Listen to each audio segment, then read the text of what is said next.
जैसा कि last episode में हमने देखा कि जियान आउटर कोर्ट में वापस आ गया था और वहाँ उसे जियायू बहुत घबराई हुई मिली, जिससे उसे पता चला कि सेकंड ब्रदर कोमा के अंदर चला गया है। वो बहुत ज्यादा दुखी हो गया और उसको हील करने की हर एक कोशिश करने लगा। Second brother desert iron machineries के अंदर है और इसका नाम जियाउली है। जियान जियाउली के पास ही बैठा है और जी जूनियर जब वहाँ खाना लेकर जा रही थी तो टीचर रॉलिन उसे रोकती है और उसकी हालत के बारे में पूछती है, जिस पर जी जूनियर बताती है कि जियाउली अभी तक होश में नहीं आया है और जियान भी पूरी रात नहीं सोया था। अब ये बात कर ही रहे थे कि तभी जियाउली के खांसने की आवाज आती है और ये सब ऊपर जाते हैं। जियान उसे उठाता है और पूछता है कि आखिर ये तुम्हें कैसे हुआ, जिस पर वो बताता है कि जब से तुमने जी फैमिली को हमारे पास भेजा था तब हम 2 महीने तक बहुत अच्छे से रह रहे थे, लेकिन यूनसेक ने तुम्हें ढूंढने के लिए अपना सर्चिंग पैरामीटर बाहर के कॉन्टिनेंट्स में भी फैलाना शुरू कर दिया और उन्होंने हमें ढूंढ लिया। उस रात डेजर्ट आयरन मशीनरी ग्रुप के अंदर सेलिब्रेशन हो रहा था और सभी ने पी रखी थी। आसपास खूब जश्न हो रहा था, लेकिन अभी यूनसेक के ताकतवर योद्धाओं ने हम पर हमला कर दिया और वहाँ तबाही मचा दी। काफी सारे डिसाइपल्स को मार डाला।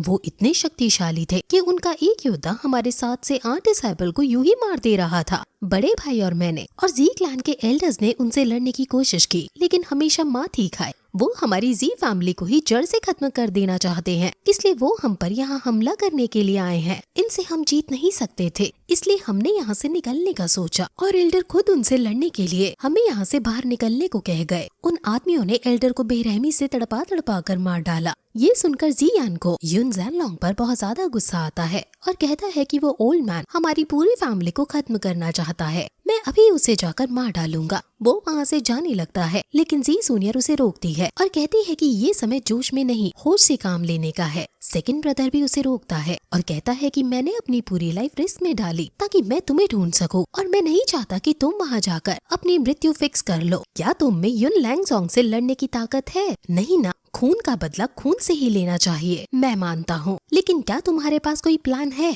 जी जूनियर भी उसे समझाती है कि जो ये मुसीबत जी फैमिली पर आन पड़ी है इसका बस तुम ही निवारण कर सकते हो, इसलिए तुम्हें कोई भी फैसला भावनाओं के दलदल में गिरकर नहीं लेना चाहिए। अगर तुम्हें कुछ हो गया तो हम क्या जवाब देंगे तुम्हारे पापा को जब वो मिल जाएंगे? सेकंड ब्रदर कहता है कि ये जितना सिंपल दिखता है उतना सिंपल नहीं है। जो लोग हम पर हमला कर रहे थे उनमें यूनसेक के लोगों के साथ साथ एक मिस्टीरियस मैन भी था। उसका भारी चेहरा, फेसलेस शैडो और उसका वेपन एक ब्लैक लंबी चेन थी। जब भी वो अपनी चेन चलाता हमेशा एक न एक उसके जाल में फंसता और वो उसकी बॉडी को कुछ करने लगता और ये देखने में बहुत ज्यादा डरावना था। जियान समझ जाता है कि ये वही मिस्टीरियस सेक्ट है जिसको उसने ऑक्शन हाउस में जाने से पहले देखा था। हम अच्छे से नहीं जानते कि आखिर उस मिस्टीरियस मैन का क्या पर्पस था और युन सेक्ट के साथ वो कैसे मिल गया। जब ग्रेट एल्डर मरे थे तब उन्होंने मुझे और मेरे बड़े भाई को तुमसे कांटेक्ट करने को कहा था और सारे सिचुएशन बताने को कहा था। तुम उस जेट का अच्छे से ध्यान रखना कि वो गलत हाथों में न जाए।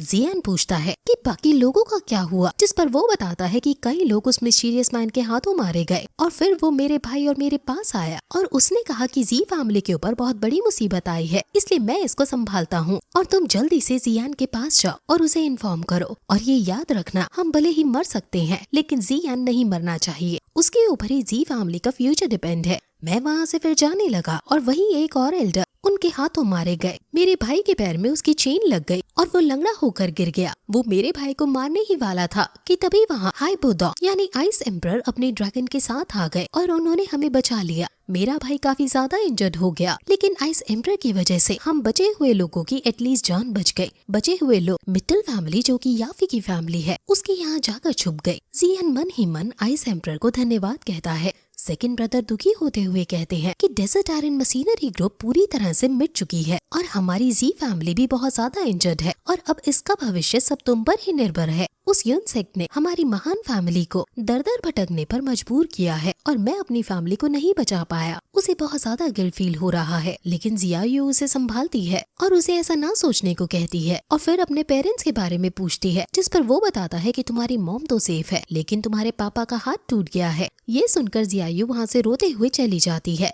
और फिर जियान अकेले में जी जूनियर से सोल पैलेस के बारे में पूछता है कि मैं उसके बारे में जानना चाहता हूँ। तुम्हारे फैमिली बैकग्राउंड के कनेक्शन से तुमने जरूर उनके बारे में कुछ तो सुना होगा। जी जूनियर पूछती है कि आखिर तुमने ये नाम कहाँ से सुना। जियान बताता है कि वो मिस्टीरियस मैन से शायद मैं भी एक बार गलती से मिल चुका हूँ। जी जूनियर उसे सोल पैलेस के बारे में बताती है कि ये एक मिस्टीरियस और वियर्ड ऑर्गेनाइजेशन है इस मेन लैंड के अंदर। वो सोल्स और बॉडी को कैप्चर करते हैं और वो ऐसा क्यों करते हैं ये हमें भी नहीं पता। अब सोल पैलेस जी फैमिली पर अटैक कर रही है, इसलिए मुझे डर है कि इसका नाता जरूर उस एंशिएंट जेड से है जो तुम्हारे पास है। इसलिए शायद युन लैनज़ोंग ने सोल पैलेस को अपने साथ मिलने के लिए कन्विंस कर लिया होगा। फिर से युन लैनज़ोंग का नाम सुनकर जियान को और ज्यादा गुस्सा आता है और जी जूनियर उसको गले से लगा लेती है और उसे शांत करती है। जियान सोचता है कि अगर उसने वो 3 ईयर एग्रीमेंट ना साइन किया होता तो शायद ये दिक्कत उनकी फैमिली पर ना मंडरा रही होती। लेकिन जी जूनियर कहती है कि तुम इसमें अपना दोष ना समझो। अगर 3 ईयर एग्रीमेंट ना भी हुआ होता तो भी सोल पैलेस कभी न कभी तो जेड के लिए हम पर हमला करता ही।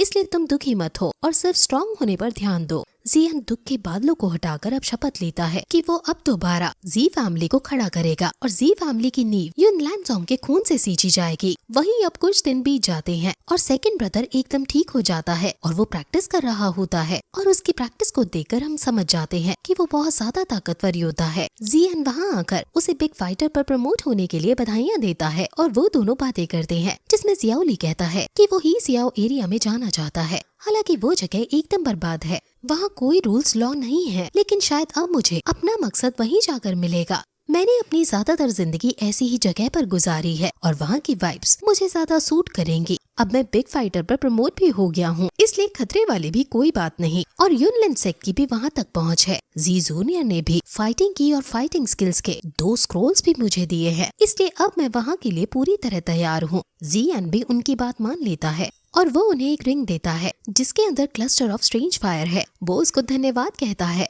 और अब विदाई लेकर वहाँ से शिप में उड़कर चला जाता है। अब जियान को जल्दी से जल्दी स्ट्रॉन्ग होना है और टॉप 10 में आना है, इसलिए वो टूर्नामेंट में चला जाता है और वहाँ एक एक करके बड़े बड़े ताकतवर योद्धाओं को हराने लगता है। यहाँ ये इनसे टॉप 10 में लड़ रहा है और वहाँ सेकंड ब्रदर उस जगह अपनी एक पोजीशन बनाने के लिए उधर लड़ रहा है और इन दोनों की ही अपनी अपनी जगह की लड़ाई को दिखाते हुए ये एपिसोड फिर यहीं खत्म हो जाता है।